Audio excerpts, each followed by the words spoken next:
नमस्कार, स्वागत है आपका खबरों का पंचनामा में। मैं हूं आपके साथ खुशबू। हम लेकर आए हैं देश और दुनिया की 5 बड़ी खबरें, जिस पर चर्चा के लिए हमारे साथ स्टूडियो में मौजूद हैं कैपिटल टीवी के editor in chief doctor Manish Kumar. Doctor साहब, बहुत बहुत स्वागत है आपका। धन्यवाद। सबसे पहले नजर डालते हैं हेडलाइंस पर। सरकार का बड़ा फैसला, राजीव गांधी खेल रत्न पुरस्कार का नाम हॉकी के जादूगर मेजर ध्यानचंद के नाम पीएम मोदी ने की घोषणा। किसानों के समर्थन में विपक्ष का जंतर मंतर पर प्रदर्शन, राहुल गांधी बोले काले कृषि कानूनों को रद्द करे सरकार। यूपी असेंबली इलेक्शन में फतेह के लिए बीजेपी की तैयारी तेज, जेपी नड्डा करेंगे चुनावी रणनीति पर मंथन। स्वघोषित किसान नेता राकेश टिकैत की निकल गई हेकड़ी, 6 अगस्त को लखनऊ को दिल्ली बनाने की दी थी धमकी। और मंदिर पर हमले को लेकर भारत के विरोध से पाकिस्तान ने टेके घुटने, डर के कारण पलायन को मजबूर हो रहे हिंदू परिवार।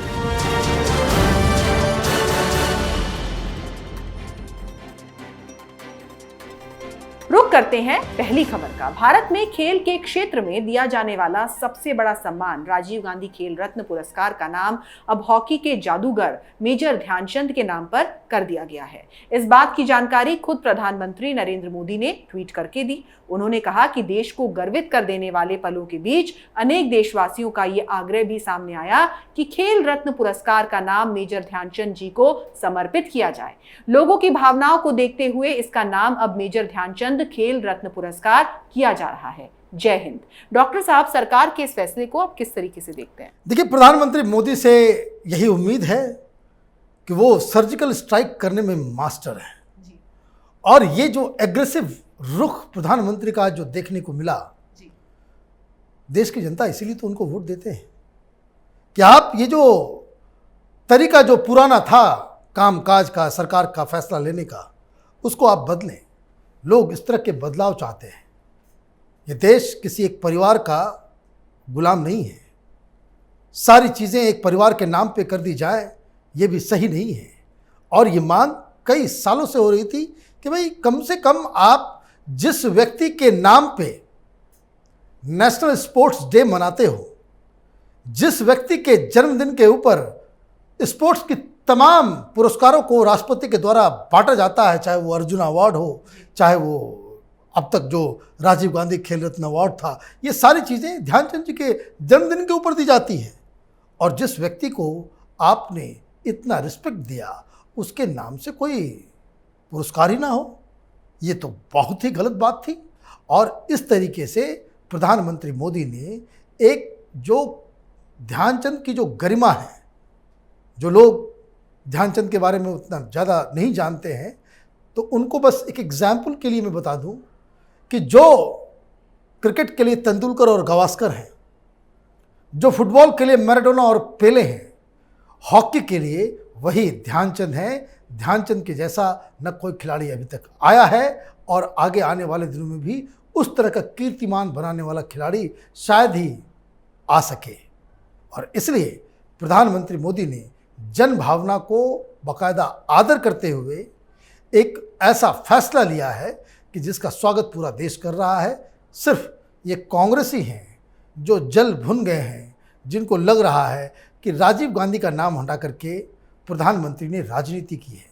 ये राजनीतिक फैसला नहीं, बल्कि एक महापुरुष को सम्मान देने वाला फैसला है जी। तो मेजर ध्यानचंद जो कि लोगों के दिलों पर राज करते हैं, आज ऐसा करके प्रधानमंत्री मोदी ने उन्हें अजर अमर कर दिया। अब बात करते हैं दूसरी खबर की। कृषि कानूनों के खिलाफ प्रदर्शन कर रहे किसानों के समर्थन में आज करीब 14 विपक्षी दलों के नेता जंतर मंतर पहुंचे। इसमें कांग्रेस सांसद राहुल गांधी भी शामिल हुए। जंतर मंतर पर विपक्षी सांसदों ने किसानों के समर्थन में प्रदर्शन किया। सांसदों ने सेव फार्मर्स सेव इंडिया के नारे लगाए। इस मौके पर राहुल गांधी ने कहा कि किसानों को समर्थन देने आज यहाँ आए हैं। सरकार को वाले कृषि कानून रद्द करने होंगे, जिसके बाद ही आंदोलन खत्म होगा। राहुल गांधी ने जासूसी कांड को लेकर पीएम को आड़े हाथों लेते हुए कहा कि हर हिंदुस्तानी के फोन में मोदी घुस गए हैं। विपक्षी दलों के इस प्रदर्शन में Congress, NCP, Shiv Sena, Samajwadi party, DMK, RJD समेत वाम दलों के नेता ने एकजुटता दिखाई। हालांकि आम आदमी पार्टी, टीएमसी और बीएसपी इसमें शामिल नहीं रहे। डॉक्टर साहब, अब तो कोर्ट ने भी सबूत ना होने की बात कह दी है, तो राहुल गांधी बेकार में अपना वक्त जाया क्यों कर रहे हैं? देखिए, राहुल गांधी एक कंफ्यूज व्यक्ति हैं। वो किसान आंदोलन में जाते हैं, वहां भी वो पेगासस के बारे में बातचीत करते हैं। पेगासस का मसला सुप्रीम कोर्ट में चल रहा है। सुप्रीम कोर्ट में उनके ही नेता कपिल सिब्बल उस केस को आर्ग्यू कर रहे हैं। कोर्ट के अंदर ये कहा जाता है कि हमारे पास कोई सबूत नहीं है, लेकिन पार्लियामेंट में काम नहीं करने दिया जा रहा। लेकिन ये सारी बातें तो अपनी जगह पे हैं।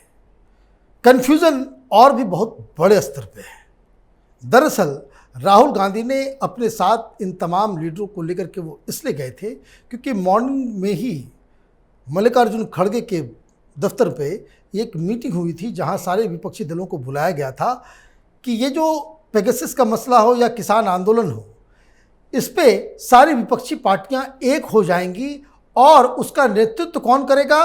तो राहुल गांधी करेंगे। जैसे ये खबर बाहर आई, मालूम चला कि तीन तीन पार्टियों ने राहुल गांधी के नेतृत्व को मानने से इनकार कर दिया। उसमें सबसे आगे टीएमसी है, उसमें आम आदमी पार्टी है, उसमें मायावती की पार्टी बीएसपी है। मतलब ये कि आप तो एक तरफ कहते हो कि विपक्षी पार्टियों को एकजुट होना चाहिए, इसके लिए नाश्ते पे आप बुलाते हो कॉन्स्टिट्यूशन क्लब के अंदर, और दूसरी तरफ आप अगला कोई प्रोग्राम करते हो, तीन पार्टियां अलग हो जाती हैं। अगली बार ये प्रोग्राम करेंगे, मालूम चला फिर कुछ लोग अलग हो जाएंगे। कहने का मतलब ये है कि विपक्षी पार्टियों के अंदर ही राहुल गांधी के नेतृत्व को लेकर के कन्फ्यूज़न बना हुआ है, कई सारे सवाल खड़े हैं। तो इसलिए ये जो तमाम चीज़ें जो राहुल गांधी करने की कोशिश कर रहे हैं कि पेगासस का मसला या फिर किसानों के सबसे बड़े हम हमदर्द हैं, ये बेकार के एक्सरसाइजेज है। इससे राहुल गांधी को राजनीतिक तौर पे कोई फायदा नहीं होने वाला है। तो राहुल गांधी साफ तौर पर विपक्षियों को तो मोदी सरकार के खिलाफ पूरी तरह से एकजुट कर नहीं पाए, वो देश की जनता को एकजुट कैसे करेंगे? अब रुक करते हैं तीसरी खबर का। अगले साल उत्तर प्रदेश में होने वाले विधानसभा चुनाव को लेकर बीजेपी ने तैयारियां तेज कर दी हैं और इसी के तहत पार्टी के राष्ट्रीय अध्यक्ष जेपी नड्डा यूपी के 2 दिवसीय दौरे पर 7 अगस्त को लखनऊ पहुंचेंगे। जेपी नड्डा प्रदेश के सभी मोर्चों के अध्यक्षों से मुलाकात करेंगे और चुनावी रणनीति पर मंथन करेंगे। इससे पहले केंद्रीय गृह मंत्री अमित शाह 1 अगस्त को उत्तर प्रदेश पहुंचे थे। जेपी नड्डा 7 अगस्त को राजधानी लखनऊ और 8 अगस्त को आगरा में पार्टी द्वारा आयोजित विभिन्न कार्यक्रमों और संगठन संबंधी बैठकों में शामिल होंगे। नड्डा शहर के इंदिरा गांधी प्रतिष्ठान में प्रदेश में पार्टी के नवनिर्वाचित जिला पंचायत अध्यक्ष और ब्लॉक प्रमुखों के सम्मेलन को संबोधित करेंगे। वहीं पर पार्टी के सभी 403 विधानसभा क्षेत्रों के प्रभारियों की बैठक को भी संबोधित कर मार्गदर्शन करेंगे। डॉक्टर साहब, नड्डा की रणनीति क्या रंग लाएगी? देखिए, भारतीय जनता पार्टी की रणनीति बन चुकी है जी। नड्डा साहब जो कल वहां पहुंच के जो करने वाले हैं, वो दरअसल भारतीय जनता पार्टी का एक अपना प्लान है कि हर गांव में भारतीय जनता पार्टी का एक दफ्तर खुले। एक तो उनका जो इलेक्शन के दौरान जो उनका जो सबसे एक यूनिक तरीका है लोगों को मोबिलाइज करने का, कार्डर्स को मोबिलाइज करने का, वोटर्स को जो है पोलिंग बूथ तक लाने का, उसके लिए वो लोग पन्ना प्रमुख बनाते हैं। लेकिन ये एक नया एक्सपेरिमेंट यूपी के अंदर हो रहा है कि हर गांव में आप अपना दफ्तर खोलने वाले हैं। चुनाव में अभी वक्त है। मतलब ये कि भारतीय जनता पार्टी इस चुनाव के जरिए उत्तर प्रदेश के अंदर संगठन का अपना एक जाल बिछाना चाह रही है और इसी के लिए सभी मोर्चा, सभी जो पंचायत प्रमुख हैं, जो सारे लोग, जितने लोग भी संगठन से जुड़े हुए पदाधिकारी हैं या फिर जो लोकल इलेक्शंस जीत करके अलग अलग चीज़ों में बैठे हुए हैं, इन सबको वो संबोधित करेंगे और किस तरह का स्ट्रक्चर क्रिएट करना है पूरी यूपी में, गांव गांव में, मोहल्ले मोहल्ले में, इसके ऊपर वो दिशा निर्देश देंगे। और ये जो टारगेट किया जा रहा है कि अगले 1 महीने के अंदर भारतीय जनता पार्टी इस काम को कंप्लीट करके ख़त्म कर देगी। तो इसका मतलब ये है कि भारतीय जनता पार्टी की चुनाव की जो तैयारी है वो तो बाकी पार्टियों से आगे चल ही रही है, साथ ही साथ जो संगठन को खड़ा करने के लिए जो प्रयास किए जा रहे हैं, उससे भारतीय जनता पार्टी धीरे धीरे यूपी के अंदर एक इनविंसिबल फोर्स बनने जा रही है। जी, तो विरोधी चाहे कितना भी विरोध करें, लेकिन बीजेपी भी मस्त हाथी की तरह अपना काम करती जा रही है। अब बात राकेश टिकैत की। खुद को किसानों का नेता कहने वाले राकेश टिकैत टाई फिस हो गए हैं। टिकैत ने हाल ही में कहा था कि वो 6 अगस्त को लखनऊ जाएंगे। उन्होंने कहा था कि किसान अपनी मांगों को लेकर यूपी को घेरेंगे, लेकिन आलम यह है कि 6 अगस्त भी आ गई, लेकिन टिकैत कुछ नहीं कर पाए। वो तो एक टीवी चैनल पर बैठकर उसके मंच पर इंटरव्यू दे रहे थे। टिकैत ने तो ये भी धमकी दी थी कि वो लखनऊ को दिल्ली बना देंगे। उन्होंने कहा था कि मोदी योगी का तो बस झोला है, उस झोले में अनाज तो किसानों ने भरा है। डॉक्टर साहब, क्या ये मान लिया जाए कि टिकैत की हेकड़ी निकल चुकी है? देखिए, मैं बार बार कह रहा हूं कि ये एक ब्लैकमेल हो रहा है। ये सब थके हारे टायर्ड रिटायर्ड चुनाव में जमानत जब्त कराए हुए जो कह सकते हैं कि गांव मोहल्ले के लीडर्स हैं। इनको मीडिया ने बढ़ा चढ़ा के बता दिया ये अन्नदाता और ये किसान संगठन, ये किसान नेता। तो आपने क्रिएट कर दिया है। तो पिछली बार इन्होंने धमकी दी थी कि भाई हम लखनऊ को भी जाम कर देंगे, जिस तरह से दिल्ली को चारों तरफ से हमने घेर रखा है।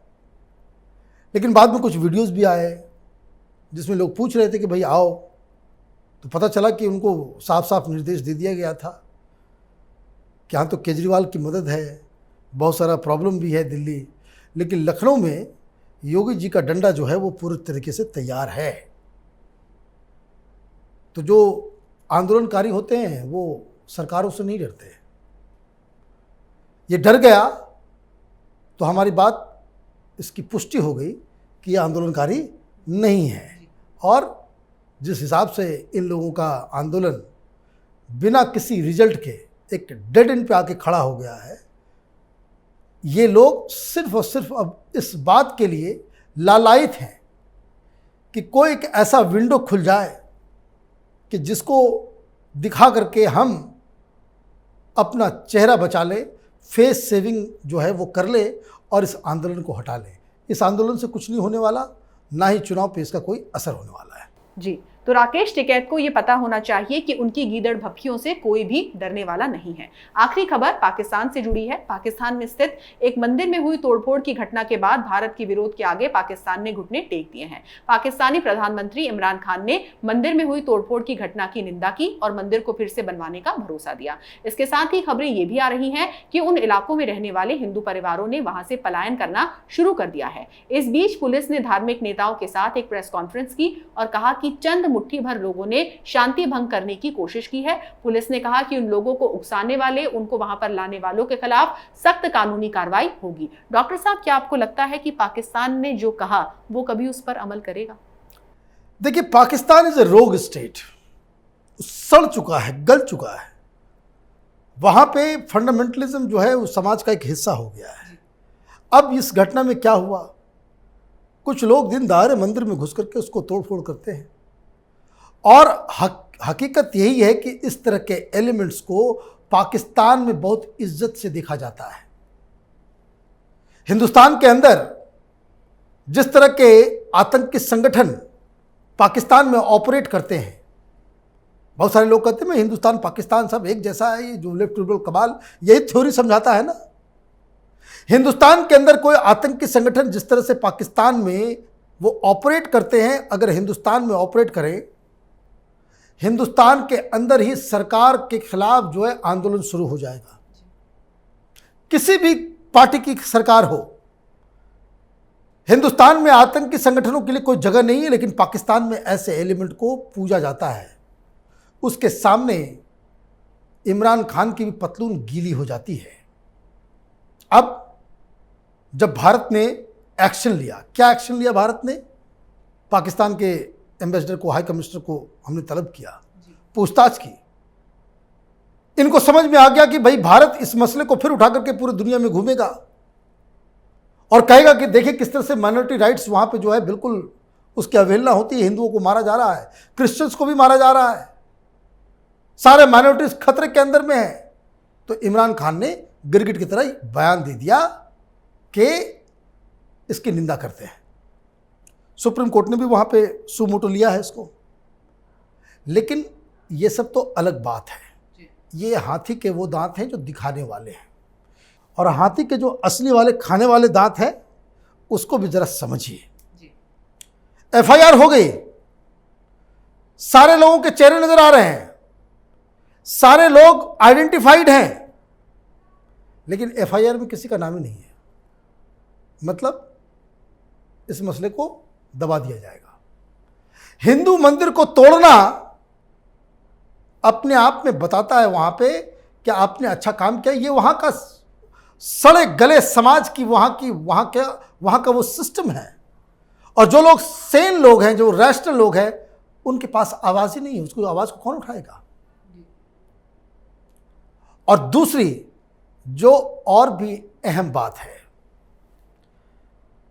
कि ये मैं क्यों कह रहा हूं कि वहां का समाज ही इस तरह का बन चुका है, क्योंकि अगर प्रधानमंत्री ये कह रहा हो कि निंदा है, सुप्रीम कोर्ट भी इंटरवीन कर रहा हो, तो आपने बताया कि किस तरीके से उस इलाके के हिंदू अपने घर छोड़ के भाग रहे हैं।